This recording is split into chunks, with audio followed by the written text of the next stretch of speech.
नमस्कार one India Hindi में आपका स्वागत है। मैं हूं आपके साथ मृदुल चंदेल। महाराष्ट्र की महाविकास अघाड़ी सरकार के नेताओं पर केंद्रीय एजेंसियों की कार्रवाई को शिवसेना नेता संजय राउत ने राज्य सरकार को अस्थिर करने की कोशिश बताया है। आपको बता दें, आज संजय राउत ने कहा कि ईडी, आयकर विभाग और दूसरी एजेंसियां केंद्र के इशारे पर हमारी पार्टी के नेताओं को तंग कर रही हैं। उन्होंने ईडी के कुछ अफसरों पर राज्य में रंगदारी का रैकेट चलाने का आरोप लगाते हुए कहा कि जल्द ही इस मामले की जांच होगी। आपको जानकारी के लिए बता दें, आयकर विभाग की इन्वेस्टिगेटिंग एजेंसियों ने आज मुंबई और पुणे में करीब 12 स्थानों पर सर्च ऑपरेशन चलाया। छापे की ये कार्रवाई बांद्रा में राहुल कनाल, कांदिवली में शिवसेना सदस्य सदानंद कदम और पुणे में उप आरटीओ अधिकारी बजरंग खरमाटे के आवास पर हुई। बता दें कि इसके अलावा मुंबई और पुणे में कई लोगों के घरों पर इनकम टैक्स डिपार्टमेंट ने छापा मारा। दरअसल राहुल कनाल को शिवसेना युवा नेता और पर्यटन मंत्री आदित्य ठाकरे का करीबी बताया जाता है।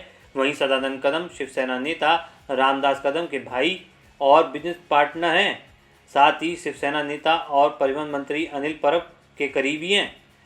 शिवसेना सांसद संजय राउत ने कहा, ईडी और अन्य केंद्रीय जांच एजेंसियों को यही काम रह गया है कि जहां जहां शिवसेना का कार्यकर्ता है, जहां जहां शिवसेना है और शिवसेना के लोग चुनाव लड़ने जा रहे हैं, वहां छापा मारना है। वहीं राउत ने आगे कहा कि ईडी के कुछ अधिकारी बीजेपी के टिकट पर चुनाव लड़ रहे हैं।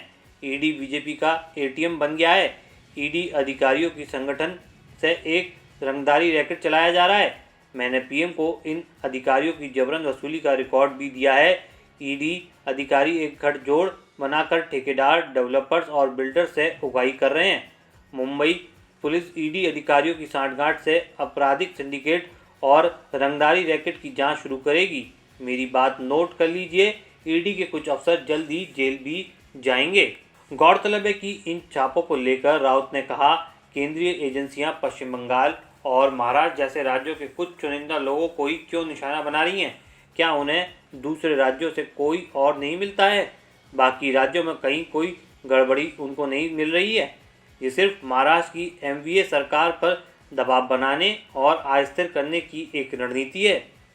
वहीं इन छापों को लेकर आदित्य ठाकरे ने कहा कि महाराष्ट्र पर इस तरह के हमले पहले भी हुए हैं और अब भी हो रहे हैं।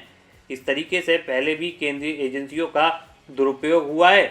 बंगाल में हुआ, आंध्र प्रदेश में हुआ और अब महाराष्ट्र में चुनाव होने हैं तो यहाँ भी हो रहा है। ये केंद्रीय एजेंसियां एक तरह से बीजेपी की ही प्रचार की मशीनरी हो गई हैं।